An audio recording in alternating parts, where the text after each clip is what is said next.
Adding shadows is one of the best ways to achieve clarity and depth in your drawings. And I use shadows in my work all the time to help me to visualize geometry, and I suggest you to use shadows as well whenever it's possible. But setting up shadows convincingly requires understanding a couple of shadow assembly rules. That's why in this video we'll look at how shadows work with simple primitives, with architectural geometry, and then we'll look at the case study at the end. Okay, so let's look at a couple of primitives first in order to understand how shadows work. When it comes to any sort of primitive, we need to first determine which direction is the sun coming from. So I always kind of have it from this top left side. It's always worthwhile to understand which planes of the geometry are in the shadow. Then what we want to do for the ground shadows is for this closest corner to have a line going to the opposite way from where the sun is shining from, and it's typically either slanted like I have it here, or it's parallel with the bottom edge of the paper. In this case I have it slightly tilted, and what I need to do is also to make sure that the opposite side of the cube has the same length and parallel to this first one. And then we have two extra lines that we need to be aware of, which is this one at the back that's parallel to the edge of the cube, and this one here that's parallel to the edge of the cube as well. And then we simply shade these two shadows in. For the sphere we have a ellipse on the bottom of it, and then we have this kind of half moon type of line over the sphere, and this is just to add a little bit of three-dimensionality to the sphere because it doesn't have any planes like the cube does. Similarly with our cylinder, same thing, it's circular, so there is no hard edges, so we just have to kind of put one there anyway to convey a sense of geometry. And then for the ground shadows, it's the same approach as in the cube, so I'll take a line from the bottom corner, or bottom I guess surface of the cylinder, and then I'll pull it into the opposite direction from where the sun is shining, and then on the opposite side I'll have another line that's parallel to that first one, and then to just finish the shadow off I'll have a half ellipse. And then finally we have the pyramid. They only really have two lines that are going from the opposite edges.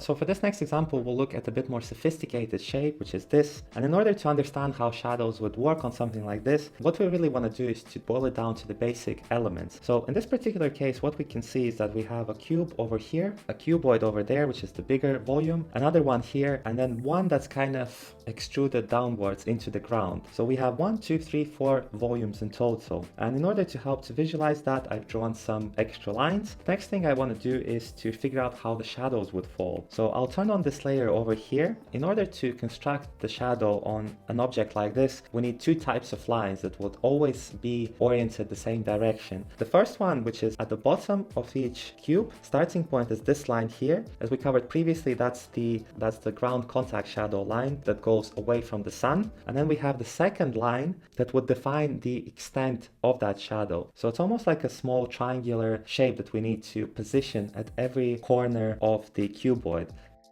So to illustrate this a little bit better, I'll show you what I mean in different color. As we discussed previously, we'll have two lines, one at the front edge and one at the back, which would be the same length, and they would be parallel to one another. So that allows us to then draw these next two lines. Again, they're parallel, but this time they're parallel to the edges of the cube that they're next to. And this is our check line. So we can take that edge and we can check whether, from each of these corners, the shadow is kind of pointing the same way. So we want to do the same for the bigger volume. The difference here is that obviously we have this another object in front of it, so that's why the shadow is actually going to kick off from this point on. And then we can do the same for the contact shadows. We can roughly estimate where that one is going to go to. We can take these lines to check roughly where this first line would end. Now there's a second line that's parallel to the edge of the cube, and kind of pull them all the same way. For this extruded volume downwards, we can do the same test.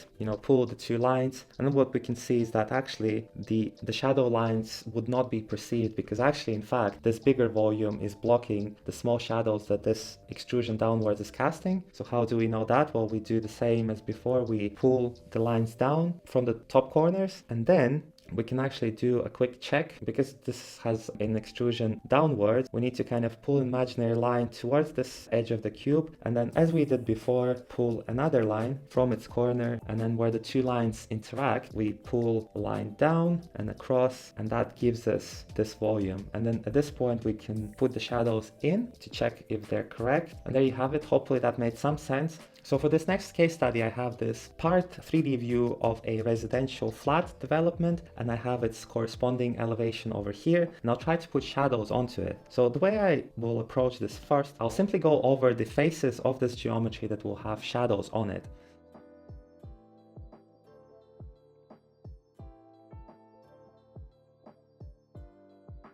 So I'll reduce the opacity a little bit so I can see the base of the drawing a bit better. So I'll use the same principles before. I'll establish my first line that will start on the ground. So I'll have it perpendicular to the bottom of the page just for ease. I'll determine my next line, which will be kind of at this sort of angle. So that's going to be the extent of my shadow, and I can draw from this point of intersection between the two, can draw another line that's parallel to the edge of the building. So that'll define this bit of shadow on the ground, and I can do the same for the windows. So I'll start from the top window, roughly pulling the line hopefully where it should be, and then the second line which is parallel to the page. So unlike we covered previously, where this is the important point from which then we can pull another line perpendicular to the edge of geometry, here we don't actually have that because the extrusion is only that much. So here we have to determine how the shadow is falling on this face here on the window. So the way we do that is where this shadow is hitting the edge of that surface, we simply pull a line up like so, and where it meets that other line, we pull another line perpendicular with the top of the window.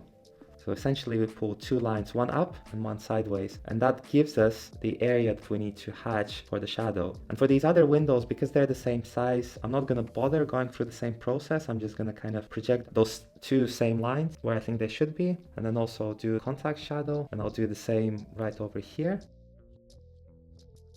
And I can do the same for these doors. It's exactly the same situation. So first line goes over that way, and then the second one goes roughly this way, where the first ground shadow line meets the edge of the door. We pull line up and then across like so. And at this point, what I haven't touched on is this elevation right here. It's a bit more easier to visualize how the shadows would fall onto them, because you typically pick from the opposite again from where the sun would be shining, and then you can simply pull these lines down. And what's important here is to remember that, you know, the depth of the window shadow will be determined by these diagonals. So say realistically, looking at this image, want that shadow to terminate somewhere here, then that would be the length of this line that we need to make it. So in other words, in elevations, we only have one diagonal line, and the length of that line is dictating the depth of the shadows. So because the doors are the same thickness or the same reveal, they'll be pretty much the same depth as the windows. And again, coming back to this 3D view, we can project lines without doing any construction assist lines onto this other door there,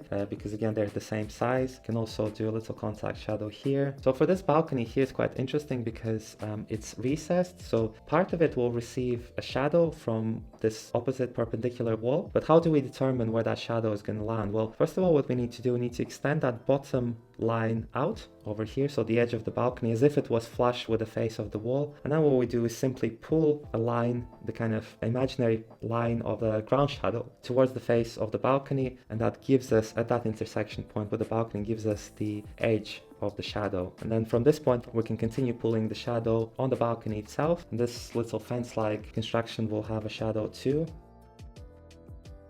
We'll just do the same for everything else.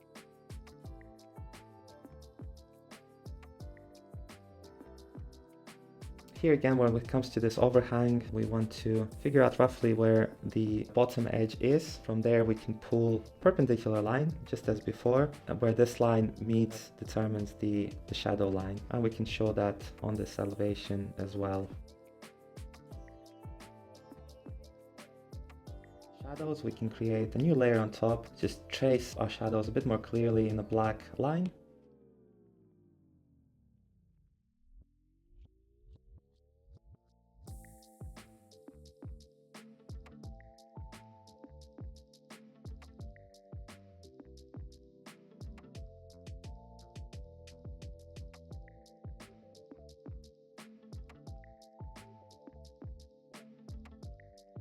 And then on the new layer, picking marker tool, I'll just hatch these shadows in.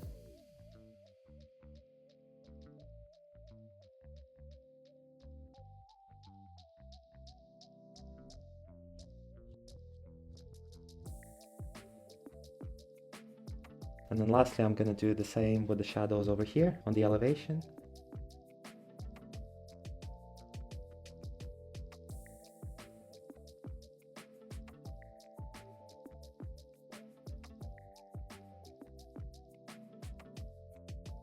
As always on this channel, I cover all things related to digital drawing and sketching skills for architects and interior designers to get to the point where they feel confident drawing and they can save drawings to iterate their designs and develop visuals. So if that's something that interests you, then I would first of all suggest you check out these two videos. One over here on how to set up an exterior scene. It covers the workflow of setting up a 3D geometry in SketchUp and then transporting it to the Procreate in order to add detail and kind of render and develop the scene. This video over here is the same, but on the interior side of things. So if that's something that interests you, then check those videos out. Until the next time, bye-bye.